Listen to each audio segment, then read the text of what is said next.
దేవుని పరిశుద్ధ నామమునకు మహిమ కలుగునుగాక.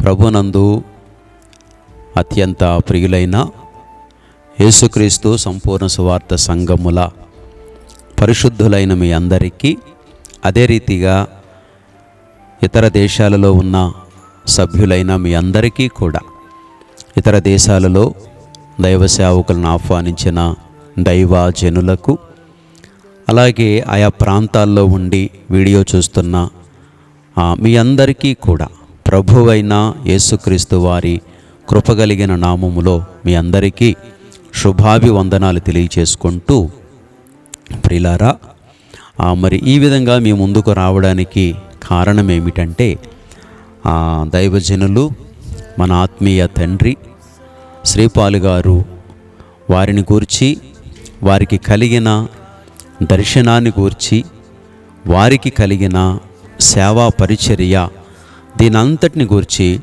ఒక 2 మాటలు మీకు చెప్పాలని మరి మీ ముందుకు ఈ యొక్క లైవ్ ముఖము ద్వారా మీ ముందుకు రావటానికి కారణమయ్యింది. దైవజనులు ఆత్మీయ తండ్రి శ్రీపాలయ్య గారి యొక్క గురించి కొన్ని మాటలు చెప్పుకోవడానికి సమయంలో మరి ఈ చిన్న వీడియో చేయటం జరుగుతోంది. క్లుప్తంగా వారి యొక్క నేపథ్యం ఏమిటంటే, మరి మా నాన్నగారి పేరు వీరభద్రాచార్యులు గారు, మా తల్లిగారి పేరు వెంకటరత్నం గారు. వారికి మేము 4 అన్నదమ్ములం, 4 బిడ్డలం. పెద్ద ఆయన ప్రభు దగ్గరికి వెళ్ళిపోయారు. పెద్ద ఆయన పేరు సత్యనారాయణ గారు, ఆముదాలపల్లి సత్యనారాయణ గారు. వారు ప్రభు దగ్గరికి వెళ్ళిపోయారు అనారోగ్య కారణం చేత. ఇక మేము 3 ఉన్నాం భూమి మీద. 2 శ్రీపాల్ అనబడిన దైవజనులు శ్రీనివాస్, వారు మరి 2వ సంతానం.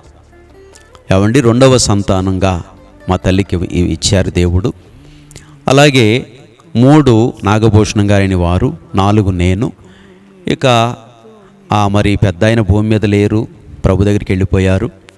ఇక 3, 4 ముఖ్యంగా మా గురించి కాదు, ఇప్పుడు సాధారణంగా దేవుని సేవలో కొనసాగుతున్న దైవజనులు, దేవుని పిలుపొందుకొని, దేవుని దర్శన రీతిగా పిలుపొందుకొని మరి పరిచర్య కొనసాగిస్తున్న దైవజనులు శ్రీపాల్ గారి గురించి కొన్ని మాటలు చెప్పడానికి, మరి వారి దర్శనాన్ని కొన్ని మాటలు వివరించడానికి ఈ సమయంలో మరి మీ ముందుకు రావటం జరిగింది. అయితే వారు మా తల్లికి వారు 2వ సంతానం. ప్రియులారా, ఆ 2వ సంతానమైన వారి జీవితంలో చిన్ననాటి నుండి కూడా ఏదో ఒక భయంకరమైన సాతాను దాడులు, అపవాది యొక్క దాడులు, అనేకమైన దాడుల మధ్య మరి వారిని దేవుడు కాపాడుకుంటూ వచ్చాడు. ఏమంటే అమ్మ ఎప్పుడు చెప్తూ ఉంటారు, మరి ర్యాలింగ్లో మా అమ్మమ్మ గారింటికాడ 1.5 సంవత్సరంన్నర మరి బాబుగా ఉన్నప్పుడు పెద్ద పెద్ద డ్రైనేజీలు ఉండయి దొడ్డి వెంపున. ఆడుకుంటూ వెళ్ళి ఆ డ్రైనేజీలో పడిపోయారు. ఎంత వెతికినా కనపడలేదు. ఏడి బాబు ఏడి శ్రీనివాస్ ఏరియర్ అనుకుంటుంటే అప్పుడు ఎక్కడో చిన్న కేక వినపడితే చేరా చూస్తే డ్రైనేజీలో ఉన్నారు. ఆ డ్రైనేజీలో ఉంటే గబగబా పరిగెత్తికెళ్ళి తీసుకొచ్చి స్నానం చేయించి ఇక హాస్పిటల్ అవి చూపించి చేస్తూ వచ్చారు. అప్పుడు ఒక చీకటి శక్తి ఆవరించింది. దరిదాపుగా 1.5 సంవత్సరంన్నర ఏడిపిస్తూ వచ్చింది. అప్పుడే ప్రాణాలు పోవాలి, మరి చాలా బలహీనత గురైపోయారు. అయితే అలాంటి పరిస్థితుల నుండి దైవజనుని కాపాడుకుంటూ మరి మనకి దైవజనునిగా అందించిన దేవునికి, అలాగే దైవజనునిగా అందించిన మా తల్లికి కూడా కృతజ్ఞతలు చెల్లిస్తున్నాను. కారణం ఏమిటంటే, ఇక్కడ మీకు ఒక మాట చెప్పాలి. జరుగుతున్న ఈ పరిచర్యలన్నీ ఊరికినే జరగటలేదు. నడుస్తున్న పరిచర్యలు, కట్టిన సంఘాలు కానీ, జరుగుతున్న పరిచర్యలు కానీ, ఇవేమీ కూడా ఏదో అలవోకుగా ఏదో అనుకుంటే అయిపోయిన కార్యాలు అయితే కాదు. కనుక ప్రతీదీ కూడా దేవుని చిత్తానుసారంగా, దేవుని దర్శన రీతిగా, దేవుని సంకల్ప ప్రకారముగా జరుగుతూ వస్తున్న పరిచర్యలు ఇవి. మీరు గమనించాలని, మీరు గుర్తించాలని మరొక్కసారి మీ ముందు ఈ మాటలు ఉంచడానికి నేను ఇష్టపడుతూ ఉన్నాను. అయితే దైవజనుని యొక్క మనసు ఏమిటంటే మీరు గమనించాలి. ఏమండి, ఇది దైవజనుని యొక్క నేపథ్యము. అయితే మరి ఇక్కడ చెనమేరంలోనే 7th వరకు అప్పర్ ప్రైమరీ స్కూల్లో చదివి ఆ తర్వాత హై స్కూల్ స్టడీ కొరకని ర్యాలింగ్ వెళ్ళి అక్కడ తాతయ్య గారి ఇంటికాడ మరి హై స్కూల్ స్టడీస్ చేసి అక్కడ హై స్కూల్ అయిన తర్వాత ఒక టెక్నీషియన్గా మరి టీవీ అండ్ రేడియో టెక్నీషియన్గా తణుకులో నేర్చుకొని అలాగూ సేవలో ఉంటూ అక్కడి నుంచి మళ్ళా చెన్నై వెళ్ళటం సోనీ కంపెనీకి, అక్కడి నుంచి మళ్ళా ఆ సేవకులు అట్నుంచి మళ్ళీ చెనమేరం రావటం, అక్కడ భీమవరంలో షాప్ పెట్టడం, ఇలాగున జరిగిపోతూ వచ్చింది గనుక ఇది వారి నేపథ్యం. అయితే ఇలాంటి సమయములలో దేవుడు తన సేవకునికి ఎలాంటి మనసు ఇచ్చారంటే ఒక మాట మనం జ్ఞాపకం చేసుకోవాలి. ఎందుకంటే నేను దర్శనాన్ని గురించి మాట్లాడబోతున్నాను కాబట్టి దేవుడిచ్చిన ఆ దర్శనానికి దైవజనులు ఎవరు కాదు అంటే ఒకసారి జ్ఞాపకం చేసుకోవాలి. అపోస్తుల కార్యములు 26వ అధ్యాయము 19వ వచనాన్ని ఒకసారి చదువుకోవాలి. నేను దర్శనాన్ని గురించి మాట్లాడుతున్నాను కాబట్టి ఈ దర్శనానికి దైవజనులు ఏమి కాదో ఒక మాట మీకు చదివి వినిపించాలి. అపోస్తుల కార్యాలు 26వ అధ్యాయము 19వ వచనం. అగ్రిప్ప రాజా, ఆకాశము నుండి కలిగిన ఆ దర్శనమునకు నేను అవిధేయుడను కాక. అది మాట. ఎందుకంటే ఆనాడు పౌలు భక్తుడు అగ్రిప్ప రాజు ఎదుట నిలబడి అతనితో చాలా డేరుగా మాట్లాడుతున్నాడు. చాలా ధైర్యం తెచ్చుకొని ఒక రాజు ఎదుట చాలా డేరుగా చాలా ధైర్యంగా మాట్లాడుతున్నాడు. అదే మాట దైవజనుల జీవితంలో కూడా నెరవేరుతూ వచ్చింది.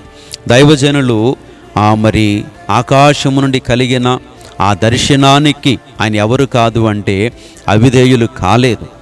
కనుక అవిధేయులు కాకుండా ఈ పరిచర్య కొనసాగిస్తూ మరి నడుస్తూ ఉన్న వ్యక్తిగా నేను మీకు పరిచయం చేస్తూ ఉన్నాను. ప్రభునందు ప్రియులారా, మరి దైవజనులకు దర్శనం కలిగింది. మొట్టమొదటి దర్శనం ఎప్పుడు కలిగిందంటే 1991 మే 29వ తారీఖున దైవజనులకు వారి మరి పండుకున్నప్పుడు వారికి కలిగిన ఒక గొప్ప దర్శనం ఇది మొదటి దర్శనం. కనుక ఈ మొదటి దర్శనములో జరిగిన వృత్తాంతం ఏమిటంటే, పరిస్థితి ఏమిటంటే మనందరికీ తెలుసు. ఆ యొక్క దర్శనాన్ని గురించి దేవదర్శన ఆ కూడికలు కూడా మనం కలిగి ఉంటున్నాం. ప్రభునందు ప్రియులారా, ఆ గొప్ప దర్శనములో కలిగింది ఏమిటంటే మరి వారు టీవీ అండ్ రేడియో టెక్నీషియన్ గనుక వారు పడుకున్నారు, నిద్రావస్థలో ఉన్నారు. నిద్రావస్థలో ఉన్నప్పుడు వారికి కలలో వారికి ఒక పాత రేడియో, మరి ఆ రేడియో ఆన్ చేశారు ఆయన. ఆ రేడియో ఆన్ చేసినప్పుడు అందులో దేశ ప్రధాని, మన భారతదేశ ప్రధాని మరి రాజీవ్ గాంధీ గారు ప్రధానమంత్రిగా అప్పుడు పనిచేస్తున్నారు. అయితే వారు చనిపోయిన సన్నివేశం, చనిపోయారు కనుక అప్పుడు మరి రేడియోలో ఎవరైనా ఒక రాజకీయ నాయకులు ప్రముఖవేత్త చనిపోయినప్పుడు ఏమొస్తుందంటే ఒక విచార సంగీతం వస్తుంది. ఏమండి, ఒక విచారమైన సంగీతాన్ని మరి ప్రతి స్టేషన్, రేడియో స్టేషన్ వస్తూ ఉంటుంది. కనుక సంతాప సంగీతం అంటారు దానిని. ఇంకా పాటలు రావు, ఇక ఎలాంటి రేడియో కార్యక్రమాలు రావు. అయితే అలాంటి సమయంలో దైవజనులు నిద్రావస్థలో ఉన్నప్పుడు ఆయన ఒక రేడియో ఆన్ చేస్తూ వచ్చారు. ఆన్ చేసినప్పుడు అందులో నుంచి ఆ యొక్క సంతాప సంగీతం అలా వస్తూ ఉండగా అప్పుడు అది ఎలా మారిపోయిందంటే అందులోంచి సంగీతం అలా వస్తూ అది ఒక పెద్ద పెను వరదగా మారిపోయింది. కట్టలు తెంచుకొని మరి ఒక భయంకరమైన ఒక పెను వరదగా మారిపోతూ వచ్చింది. ఆ పెను వరదగా మారిపోయి వచ్చినప్పుడు ఆ గొప్ప వరదలో ఏం కొట్టుకెళ్ళిపోతున్నాయంటే గొర్రెలు కొట్టుకెళ్ళిపోతుంటుంటే అప్పుడు దైవజనులు చూస్తున్నారు. దైవజనులు అలాగే వారితో పాటు జోబాబు అనే ఒక ఆత్మీయ సహోదరులు, వారిద్దరూ కూడా చాలా స్నేహితులు. ఇప్పుడు వారు అమెరికాలో ఉన్నారు. ఏమండి, అయితే ఈ యొక్క దైవజనులు చేతికి ఏమి ఇవ్వబడిందంటే ఒక అద్భుతమైన వల ఇవ్వబడింది. దైవజనులు ఏం చేస్తున్నారంటే వల వేసి ఆ యొక్క కొట్టుకుపోతున్న గొర్రెలను మరి నీటిలోంచి లాగుతున్నారు. నీటిలోంచి ఎప్పుడైతే లాగుతున్నారో ఈ గొప్ప పరిచర్య మనం చూడగలుగుతూ వచ్చాం. ఇది 1991 మే నెల 29వ తారీఖు. కనుక ఈ దర్శనాన్ని వారికి ఇచ్చారు. మరి ఈలోగా వారు అనేకమైన అనుభవాల్లో నడుస్తూ వచ్చారు. మరి సేవ అంటేనే ఎన్నో కష్టాలతో కూడుకున్నది, సేవ అంటేనే ఎన్నో మరి గాథలతో కూడుకున్నది, సేవ అంటే ఏదో మరి సంతోషం, నిజంగా సంతోషం ఇది, ఎలా ఇంతకు మించిన సంతోషం, ఇంతకు మించిన గొప్ప పని ఏమీ లేదు. అయితే అలాగే పరిస్థితులు కూడా ఉంటాయి. అయితే ఎన్నో వెనకలాగటాలు, ఎన్నో అనుభవాలు, చేదైన అనుభవాలు, ఇవన్నీ మేము చూస్తూ వచ్చాం. మా కుటుంబంలో దైవజనులుగా వారు కుటుంబంలో చూస్తూ వచ్చాం. అయితే వారి వివాహము 1996 మే 22 వారి వివాహం. అయితే వివాహానికి ముందే మరి చినమెరములో పరిచర్య ఆరంభమైంది. ఇది 2025కి దర్శనం వచ్చి 34 సంవత్సరాల అది దర్శన కాలం. అది అయితే దర్శన కాలం 34 సంవత్సరాలు ఇప్పటికీ. అలాగనే మరి సేవాకాలమేమో దరిదాపుగా 29-30 సంవత్సరాల సేవాకాలం. ఫుల్ ప్లెడ్జ్డ్గా 2000లో సమర్పించుకున్నారు. అయితే అప్పటికే సమర్పించుకోక మునుపే, వారి పెళ్లి కాక మునుపే 1996లో వారి వివాహము. వారి వివాహానికంటే ముందే వారి సేవా జీవితంలో ఉన్నారు. కనుక సేవాకాలమేమో 29-30 సంవత్సరాలు సేవాకాలము, దర్శన కాలమేమో 34 సంవత్సరాలు. కనుక ఇదిలా కొనసాగుతూ ఉండగా మరి ప్రారంభంలో చిన్న కుగ్రామంలో వేంపాడు, అది చిన్న సంఘము. తర్వాత చినమేరం వచ్చింది. చినమేరం అలాగే ఇప్పుడు ఏర్పాటు చేసిన స్థలం మీకు తెలుసు. అలాగే వేంపాడులో ఉండగానే అక్కడి నుంచి అనేకమైన బ్రాంచ్ సంఘాలు, అనేకమైన అనుబంధ సంఘాలు ఇలా ఏర్పాటుల్లో ఈ పరిచర్య ఇలా సాగుతూ ఉంటుండగా ప్రభునందు ప్రియులారా ఆశ్చర్యంగా మరి మరొక మాట మీకు జ్ఞాపకం చేయాలి. ఇప్పుడు దైవజనులు కువైట్ దేశంలో ఉన్నారు. కువైట్ దేశంలో ఉన్నారు, పరిచర్యలో ఉన్నారు. కువైట్ దేశం వెళ్ళటం కూడా ఇది కూడా ఒక దర్శన రీతిగానే, ఒక ఆశ్చర్యకరంగానే జరుగుతూ వచ్చింది. ఎందుకంటే ముందు మీకు నేను 26:19 ఎందుకు చదివించానంటే, అగ్రిప్పరాజు ఆకాశం నుండి కలిగిన దర్శనానికి నేను అవిధేయుడును కాక. వాస్తవంగా మరి దైవజనులైతే అవిధేయులు కాలేదు. కారణం ఏమిటంటే ప్రభునందు ప్రిలారా మొట్టమొదటి దర్శనానికి మరి వారికి ముడివేసిన ఆ యొక్క లేఖనాలు ఏమిటంటే యెషయా ప్రవచన గ్రంథము మరి 28వ అధ్యాయము మరి 15-16 వచనాలు. ఆనాడు మరి రాజీవ్ గాంధీ చనిపోయినప్పుడు వారి దర్శనములో దేవుడు వారితో మాట్లాడిన అద్భుతమైన మాటలు అవి ఒకసారి మనం చదువుకుందాం. యెషయా ప్రవచన గ్రంథం 28వ అధ్యాయము మరి 15-16 వచనాలు మనం చదువుకుందాం. అమ్మా, మేము మరణముతో నిబంధన చేసుకొంటిమి, పాతాళముతో ఏకమైతిమి, ఉపద్రవము ప్రవాహము వలె వడిగా దాటునప్పుడు అది మా యొద్దకు రాదు. అమ్మా, అబద్ధములను మాకు ఆశ్రయముగా చేసుకొంటిమి, మాయ క్రింద దాగి ఉన్నాము అని మీరు చెప్పుకొనుచున్నారే. ప్రభువగు యెహోవా ఎలాగు సెలవిచ్చుచున్నాడు,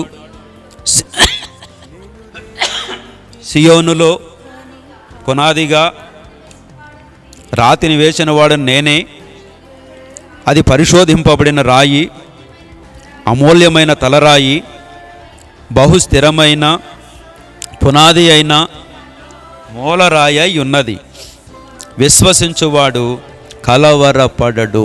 చూసారా ఎన్ని కలవరాలున్నా, ఎన్ని భయంకరమైన పరిస్థితులున్నా దేవుడు ఈ యొక్క వాగ్దానాన్ని ఇచ్చి, ఈ దర్శనాన్ని ఇచ్చి దేవుడు తన సేవకుని స్థిరపరుచుకుంటూ నేటికి సజావుగా ఎన్నో బలహీనతలు, అనారోగ్యాలు, మరణకరమైన పరిస్థితులు ఎన్నెన్నో వారి జీవితంలో సంభవించినప్పటికీ దేవుడు తోడుగా ఉండి దర్శనమిచ్చారు గనుక మరి తల్లి గర్భంలో ప్రత్యేకించుకున్నారు గనుక తన సేవకునికి తోడుగా ఉండి ప్రతి కలవరాన్ని ఆశీర్వాదంగా మార్చి ప్రతి కలవరాన్ని దీవెనకరంగా మార్చి ఆ దర్శనానికి మరి లోబరిచి దర్శనానికి అవిధేయులు కాకుండా నడిపించుకుంటూ వచ్చారు. 34 సంవత్సరాలు ఈ దర్శనం, అలాగే సేవా జీవితం 29-30 సంవత్సరాలు. ఈ యొక్క సుదీర్ఘ యాత్రా జీవితంలో దేవుడు తన సేవకునికి ఈ యొక్క దర్శన బలం ఇచ్చి తోడుగా నడిపించుకుంటూ వచ్చారు. నిజంగా దర్శనం కలిగిందంటే ఎంతో ధైర్యం కలుగుతుంది కనుక ఆ ధైర్యంతో ఆ దేవుని మాటలతో దైవజనులు ఈ గొప్ప పరిచర్యలో ఇంతవరకు సాగిపోతూ వచ్చారు. కనుక మరి ఆ యొక్క దర్శనం విజువల్ కూడా మీకు తెలుసు. మరి సేవకు ఈ మధ్యకాలంలో దేవదర్శన కూడికలు ఏర్పాటు చేస్తూ వచ్చినప్పుడు ఆ యొక్క నదీ ప్రవాహము, ఆ వరద, అందులో గొర్రెలు కొట్టుకెళ్ళిపోవటం, దైవజనులు వలవేయటం, ఇదంతా మనం చూస్తూ వచ్చాం. కనుక మరి ఇది కాకుండా ఇప్పుడు కువైట్ వెళ్ళడానికి కూడా ఇది కూడా దర్శనమే వారిని ధైర్యపరుస్తూ వచ్చింది. ప్రభునందు ప్రియులారా, మరి ఈ మధ్యన ఫిబ్రవరి 26వ తారీఖున 2025 ఫిబ్రవరి 26వ తారీఖున వారు కువైట్ దేశం బయలుదేరారు. కనుక దానికి వెళ్ళడానికి ముందు ఒక వారం 10 రోజులుగా ఈ ఏర్పాట్లన్నీ జరుగుతూ వచ్చాయి. మీరు ఆలోచించండి, మరి వారికి పాస్పోర్ట్ చచ్చిపోయింది. ఏమండి, పాస్పోర్టు మరి టైం అయిపోయింది, పాస్పోర్ట్ చచ్చిపోయింది. పోనీ వెళ్ళాలా వద్దా అనే సందర్భంలో ఉన్నప్పుడు ఒకసారి పాస్పోర్ట్ చూసినప్పుడు పాస్పోర్ట్ అయితే చచ్చిపోయింది. వెంటనే అది కూడా మళ్ళీ దాన్ని పాస్పోర్ట్ మళ్ళీ బ్రతికించడం కొరకు మళ్ళీ ప్రాసెస్ అంతట్లో చాలా స్పీడ్గా అయిపోతూ వచ్చింది. ఆ విషయంలో దేవుడు సహాయం చేస్తూ వచ్చారు, సేవకులు మాట్లాడుతూ వచ్చారు. కనుక మరి వారు వాస్తవంగా వారు వెళ్ళాలా వద్దా అని అనుకున్నప్పుడు వారు చీట్లు వేసుకున్నారు. వెళ్ళాలా వద్దనే ఒక చీటి, వద్దు వెళ్ళాలనేది ఒక చీటి, వెళ్ళకూడదనేది ఒక చీటి వేసుకొని ప్రార్థన చేసుకుని వారు చీట్లు వేసుకున్నప్పుడు వారికి వచ్చిన చీటి ఏమిటంటే నువ్వు వెళ్ళాలి అని వచ్చింది. కనుక ఇక ధైర్యం తెచ్చుకున్నారు. ప్రభు మాట్లాడుతున్నాడు, ప్రభు వెళ్ళమంటున్నారు, ఇక తప్పేది లేదు అని ధైర్యం తెచ్చుకున్నారు. ఇలా ఉంటుండగా ఈ మధ్యకాలంలో మీ అందరికీ తెలుసు, దైవజనులు 2024 ఫిబ్రవరి నుంచి కాస్త గుండె బలహీనంతో వారు ఎంతో బాధపడుతూ ఉన్నారు. అయితే దేవుడు ఎంతో సహాయం చేస్తూ వచ్చారు. మరి వాస్తవంగా మరి 2024 ఫిబ్రవరి నుంచి వారు ఎక్కడ గడిపారంటే హాస్పిటల్లో గడిపారు. కానీ ఈ సమయానికి మరి కువైట్ దేశం పంపించారు. నిజంగా దేవుని నామమునకు మహిమ కలుగును గాక. అయితే అనారోగ్య కారణం చేత వారు వెళ్ళాలా వద్దా అనుకున్నప్పుడు, మరి ఒక్కడిని వెళ్ళాలా వద్దా అనుకున్నప్పుడు దేవుడు ఖచ్చితంగా వెళ్ళమని చెప్తూ వచ్చారు. అయితే మరి ఒక్కళ్ళనే పంపించాలేమో అని అనుకుంటూ వచ్చాం. అయితే మా సంఘస్థులే నవలూరు శ్రీనివాస్ గారు అని ఆయన ఉన్నారు. అయితే నవలూరు శ్రీనివాస్ గారు అన్నారు, అయ్యా నాకు కూడా కువైట్ ప్రయాణం పడింది, మళ్ళీ వారు వాండ గారు ఫోన్ చేస్తూ వచ్చారు, రమ్మన్నారు. అయితే నేను మీతో హైదరాబాద్ దాకా వస్తాను, ఇవన్నీ నాకు తెలుసు కదా, మీరేం టెన్షన్ పెట్టుకోకండి, పర్వాలేదు అని చెప్పి అన్నారు. అయితే సరే బాగానే ఉంది, హైదరాబాద్ వరకు కలిసి వెళతారు, బాగానే ఉంది. అయితే మరి ఇంకా అక్కడి నుంచి మరి కువైట్ వెళ్ళాలి, మళ్ళీ ఒంటరిగానే వెళ్ళాలి, సరికో ఫ్లైట్. అలా అయితే మళ్ళా శుక్రవారం ప్రార్థన చేయించారు. మళ్ళీ ఒక 4-5 రోజులకు మళ్ళా ఇద్దరికీ కలిపి ఒకే ఫ్లైట్లో టికెట్ రావటం అనేది దేవుని ఏర్పాటు. ఈ యొక్క ఇన్సిడెంట్లన్నీ కూడా చక్కగా కలుపుకుంటూ దైవ సేవకుని జీవితంలో ఒక్కొక్కటి జరిగిస్తూ వచ్చారు.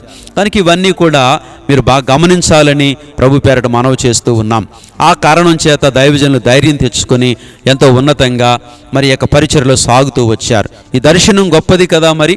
అయితే ఈ సమయంలో వారికి ఇచ్చిన గొప్ప దర్శనం ఏమిటంటే మరి 34 సంవత్సరాల తరువాత ప్రియులారా 34 సంవత్సరాల తరువాత మళ్ళా మరి ఫిబ్రవరి 2025 ఫిబ్రవరిలో మరి వారికి వచ్చిన ఆ గొప్ప దర్శనం ఏంటంటే 22వ తారీఖున మరి వారికి కలిగిన గొప్ప దర్శనం ఏమిటంటే మరి ఆ దర్శనం వారు పడుకున్నారు. వారు పడుకున్నప్పుడు శుక్రవారం 21వ తారీఖు శుక్రవారం మీరందరూ ప్రార్థన చేయండి, అందరికీ శుభవార్త, నేను కువైట్ దేశం వెళ్ళబోతున్నాను, ప్రార్థన చేయండి అని అందరికీ చెప్పారు. అయితే శనివారం ఒక అద్భుతమైన దర్శనాన్ని ఒక మళ్ళీ దర్శనాన్ని సేవకులకు అనుగ్రహిస్తూ వచ్చారు. ఆ గొప్ప దర్శనం ఏమిటంటే మరి చాలా చక్కని మాట. అది ఎక్కడి నుంచి అంటే మరి యెషయా ప్రవచన గ్రంథం 28వ అధ్యాయమే 17వ వచనం. అక్కడ చక్కగా మాట్లాడుతూ వచ్చారు. నేను న్యాయము కొలనూలుగాను నీతి మట్టపు గుండుగాను పెట్టుదును. వడగండ్లు మీ మాయా శరణ్యములను కొట్టివేయును. దాగియున్న చోటు నీళ్ల చేత కొట్టుకొని పోవును. చాలు. ఇలాగున ఆ మాటలు చెప్తూ 17వ వచనం తొలి భాగంలో ఏమంటాడంటే, నేను న్యాయము కొలనూలుగాను నీతి మట్టపు గుండు పెట్టుదును. కొలనూలు అన్నాడు, నీతి మట్టపు గుండు అన్నాడు. కనుక ఈ యొక్క మళ్ళా మరి సేవకులకు మరింత ధైర్యం కలుగుతూ వచ్చింది. ఇదేమిటిది, మట్టపు గుండు కొలనూలు అంటున్నారు అని లేఖనాలు తరచి చూస్తే మరి ఇంకా ఆమోసు గ్రంథంలో మాట్లాడుతూ వచ్చారు. అలాగే కొలనూలు అంటే మళ్ళీ యెహెజ్కేలు 47వ అధ్యాయంలో మాట్లాడుతూ వచ్చారు. కొలనూలు అంటే కొలిచే తాడు అని అర్థం. కొలనూలు అక్కడ మరి యెహెజ్కేలులో మనం చూస్తే పరలోకం నుండి దేవదూత దిగొచ్చి కొలనూలు చేత పట్టుకొని 1000 మూరలు కొలిచి నన్ను లోతుగుండా నడిపించెను అంటోంది లేఖనం 47:3. అయ్యండి. తర్వాత ఇక్కడ ఆమోసులో కూడా చక్కగా మాట్లాడుతూ వచ్చారు. కనుక ఇలాంటి దర్శనాన్ని దైవజనునికి అనుగ్రహిస్తూ వచ్చారు. ఏమండి, అక్కడ సెలవిచ్చిన మాట ఏమిటంటే మరి నేను న్యాయము కొలనూలుగాను నీతి మట్టపు గుండుగాను పెట్టుదును. ఇది మరొక దర్శనం ఏమిటంటే ఆ రాత్రి పడుకున్నప్పుడు వారు చూస్తున్న దర్శనం ఏంటి? ఆ దర్శనములో మన పాతిళ్ళు అందరికీ తెలుసు. పాతిళ్ళు అక్కడుంది. కొత్తిల్లు అనగా దేవుని మందిరము, మరి దైవ సేవకుని ఇల్లు ఇక్కడ ఈ ప్రాంతం మీకు తెలుసు. అయితే ఆ యొక్క హెలికాప్టర్ ఒకటి ఆ పాత ఇంటి మీదుగా అలా గిర్రమని తిరుగుతూ ఇలా వస్తోంది. అయితే దానికి ఏం కట్టబడి ఉందంటే ఒక మట్టపు గుండు, అంటే ఒక వడంబం కట్టబడి ఉంది. వడంబం కట్టబడి అది గాల్లో వేలాడుతూ ఆ హెలికాప్టర్కి తగిలించుకుంటూ అలా వెళ్ళిపోతుంది. మన పాతింటి మీదుగా ఇలా కొత్తిల్లు మీదకి ఇలా వచ్చేస్తుంది. ఆ తెర వస్తుండగా ఇది చెట్లలో చిక్కుకుంది. మట్టపు గుండు ఎప్పుడైతే చెట్లకు చిక్కుకుందో అప్పుడు దైవజనులకు భయం వేసింది. హరే, హెలికాప్టర్ గాల్లో ఎగురుతోంది, ఈ మట్టపు గుండేమో ఇక్కడ చిక్కబడిపోయింది, ఇప్పుడు ఇదేమో లాగేస్తుంది, హెలికాప్టర్ కూలిపోతుందేమో అని కాస్త కలవరపడుతూ వచ్చారు. అయితే హెలికాప్టర్ బలం ఎక్కువైంది. అది వడంబాన్ని ఆ చిక్కుల్లోంచి లాక్కుంటూ అలా పైకి వెళ్ళిపోయింది. ఏమండి, అలా ఈ యొక్క పాతింటి మించి కొత్తింటి మీదుగా ఇలా అది ఆ యొక్క మట్టపు గుణం తీసుకొని ఇలా పైకి ఎగురుకుంటూ పైకి వెళ్ళిపోయింది.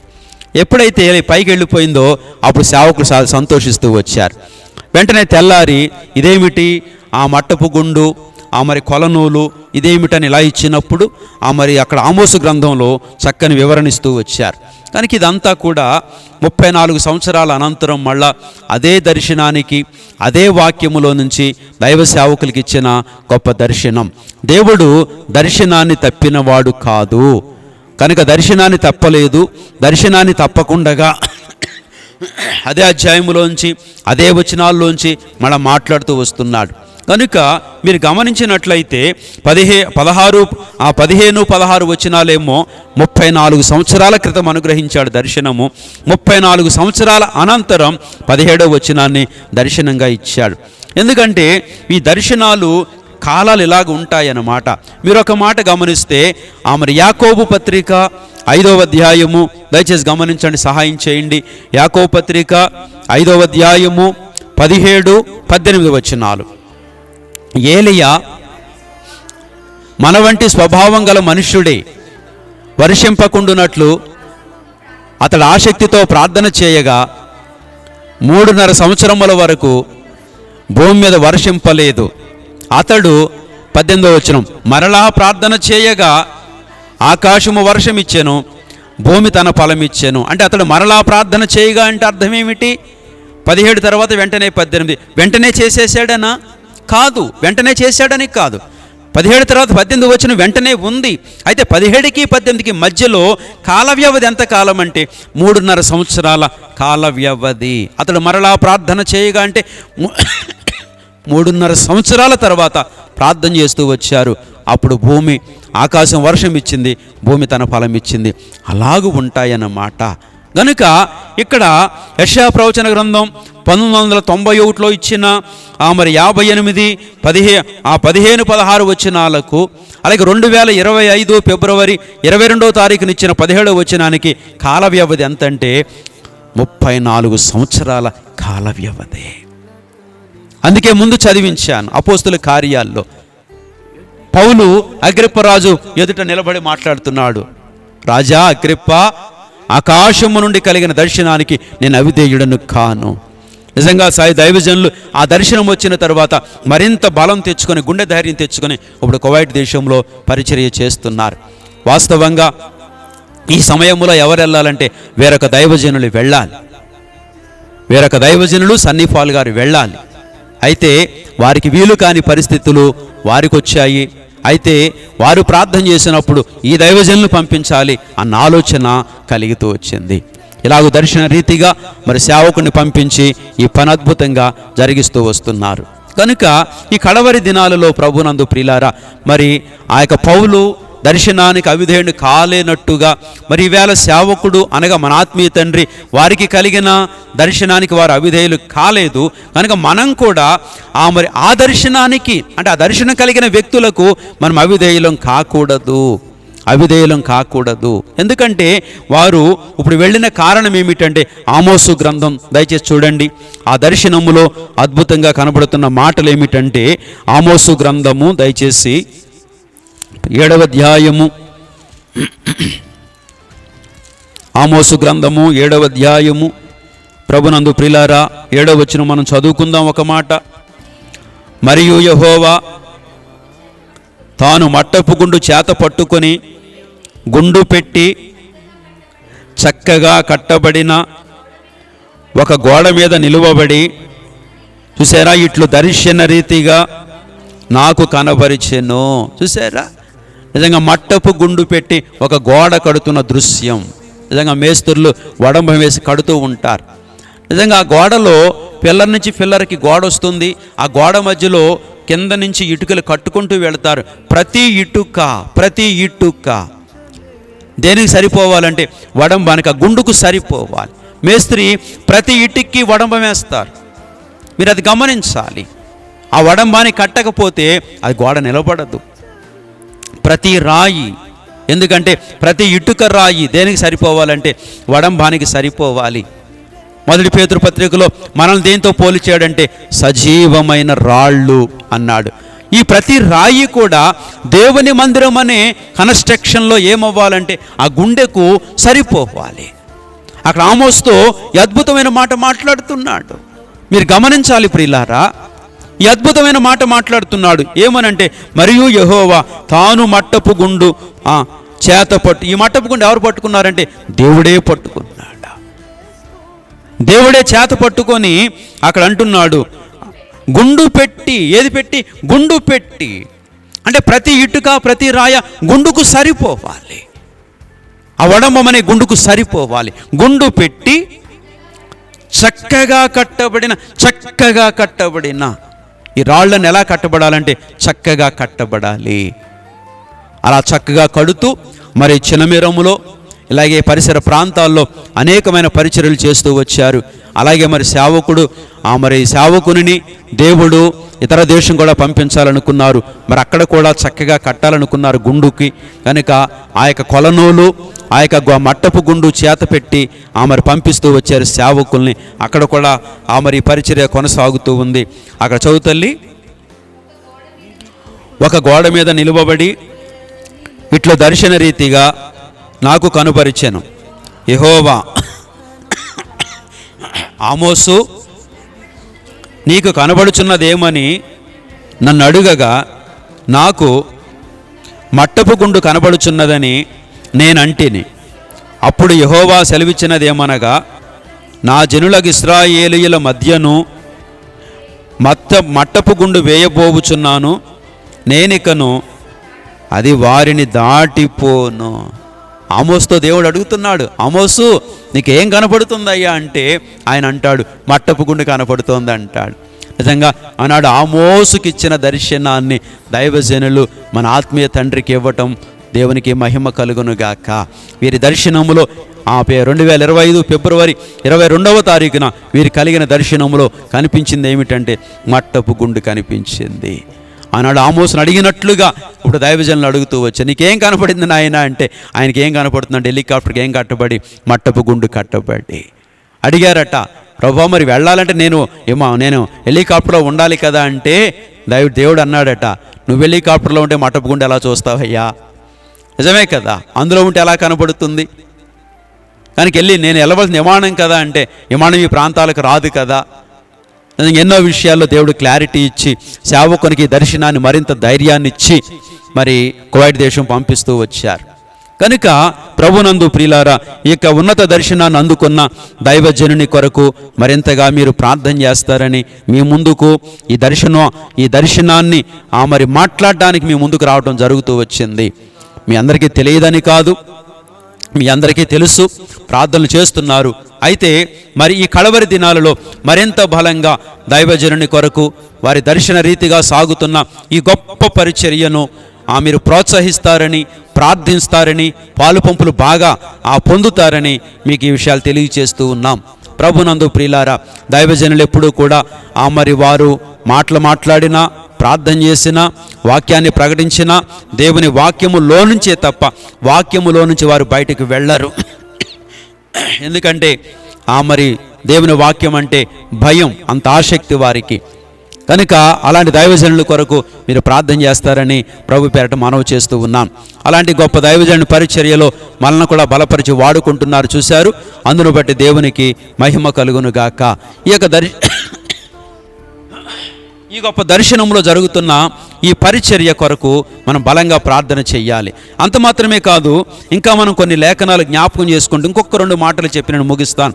కారణం ఏమిటంటే ఈ దర్శనములో ప్రభునందు ప్రియులారా, మరింత అనారోగ్యంగా ఉన్నప్పుడు, ఇంత బలహీనంగా ఉన్నప్పుడు, ఇంత దర్శనాన్నిచ్చి మీరు ఎందుకు పంపుతున్నారు ప్రభువా అని అడిగినప్పుడు ప్రభు జ్ఞాపకం చేసిన విషయాలు ఏమిటంటే అపోస్తుల కార్యాలు 12వ అధ్యాయము 24వ వచనం చదవాలి. అపోస్తుల కార్యాలు 12వ అధ్యాయము 24వ వచనం. దేవుని వాక్యము ప్రబలమై వ్యాపించుచుండెను. ఎంత అద్భుతమైన మాట చూసారా? అపోస్తుల కార్యాలు 12:24లో దేవుని వాక్యం ఇలా చూడగలుగుతున్నాం, దేవుని వాక్యము ప్రబలమై వ్యాపించుచుండెను.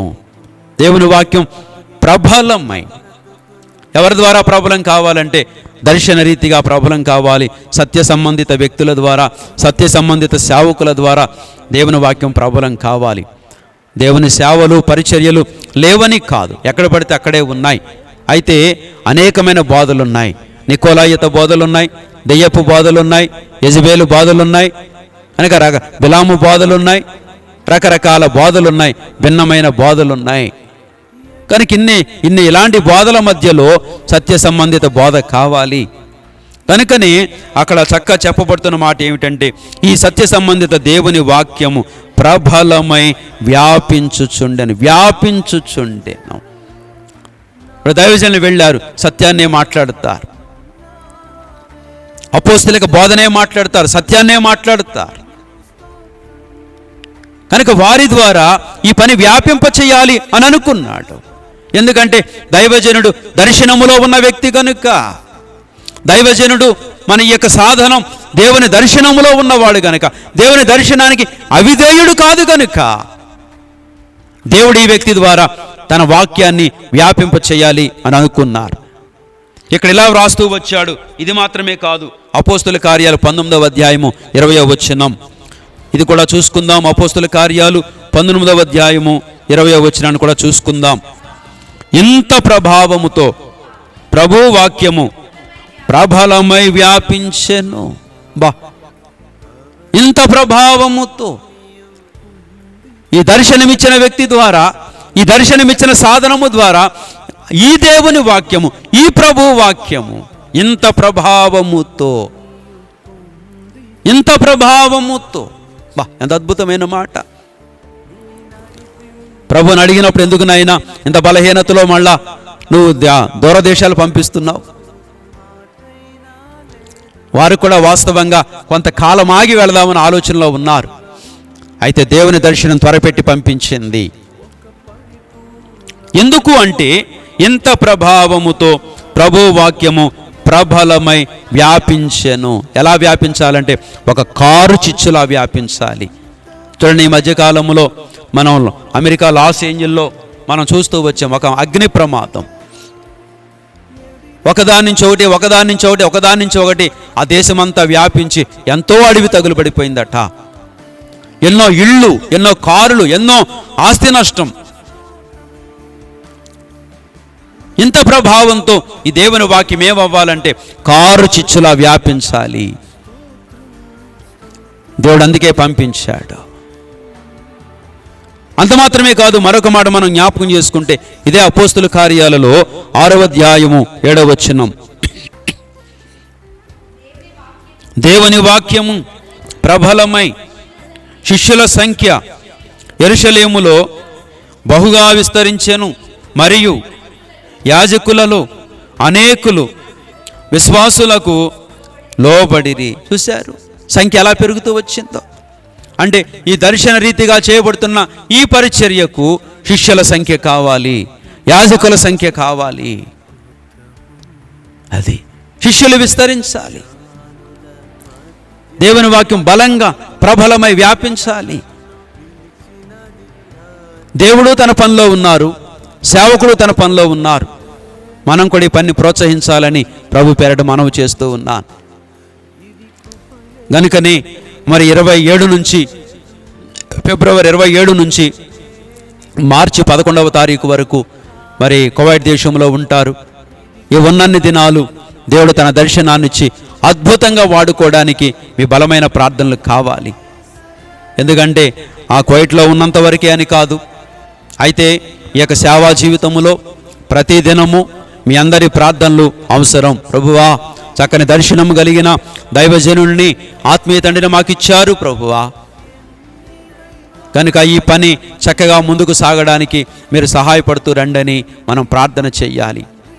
దేవుడు ఒక ప్రమాణ వాక్యాన్ని వారికి ఇచ్చి పంపించారు. ఏమండి, ఇప్పుడు కువైట్ దేశం వెళ్ళడానికి ఒక ప్రమాణం ఏమిటంటే ఒక మాట మనం చూడగలుగుతున్నాం. అదే యెషయా ప్రవచన గ్రంథం 8వ అధ్యాయము. దయచేసి గమనించండి.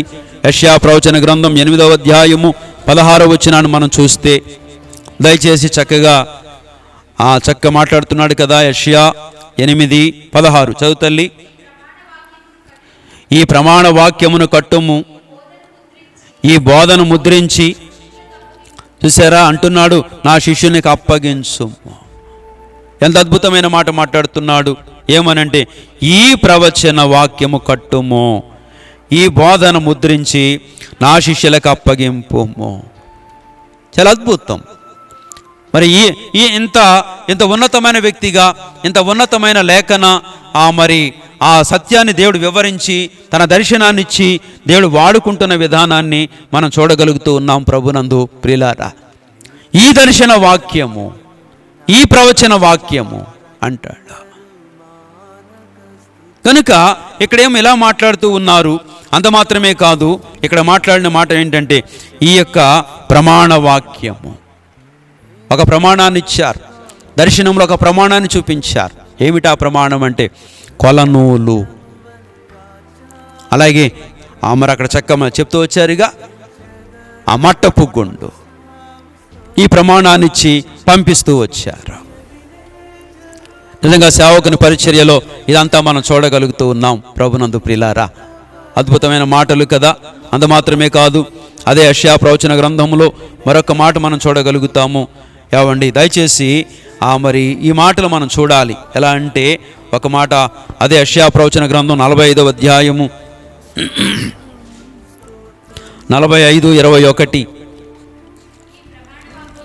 అది మీ ప్రమాణ వాక్యము నా సన్నిధిని తెలియచేయుడి, జనులు కూడుకొని ఆలోచన చేసుకొందురుగాక. ఆమోసులో చెప్పాడు, నా ప్రజల యొద్దకే నేను పంపుతున్నాను మట్టపు గుండేసి అన్నాడు.